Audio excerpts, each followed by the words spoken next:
ఇది రేపు చంద్రబాబు గారు గెలిస్తే మనకి పథకాలు ఇంట్లో సంవత్సరానికి 3 గ్యాస్ సిలిండర్లు వచ్చాయి. నువ్వు ఈ జిల్లాలో కాదు ఈ రాష్ట్రంలో ఎక్కడైనా ప్రయాణించు. ఇంట్లో ఆడవాళ్ళు ఎంతమంది ఉన్నా బస్ ఛార్జీలు ఉచితం. తల్లికి వందనం పేరుతో ఇప్పుడు జగన్మోహన్ రెడ్డి ఇచ్చే అమ్మఒడి ఇంట్లో ఒక్కళ్ళకే ఇస్తున్నారు.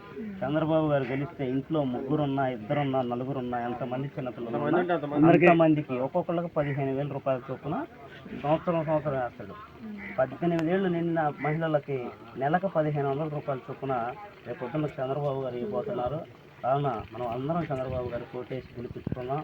ఈ వరాలన్నీ మనం దీంట్లో అమ్మ ఈ పాంప్లెట్ లో వచ్చేసరికి మన దళితులకి జగన్ గారు ఏమేమి పథకాలు తీసేసారు అవన్నీ వివరంగా ఉన్నాయి. పిల్లలతో చదివించండి, మీకు అవగాహన వచ్చింది. సైకిల్ గుర్తు పెట్టుకుని ఓటేయండి. చంద్రబాబు గారు గెలిస్తే వాళ్ళకి కూడా చెప్పండి అండి. 27 పథకాలు అమల్లోకి వస్తాయి. ఈ సూపర్ 6 అమల్లోకి వస్తాయి. కొంతమంది ఆడవాళ్ళు అన్నా గారికి చంద్రబాబు నాయుడు గారికి మీరు ఓటేసి భారీ మెజార్టీతో గెలిపించాలమ్మా.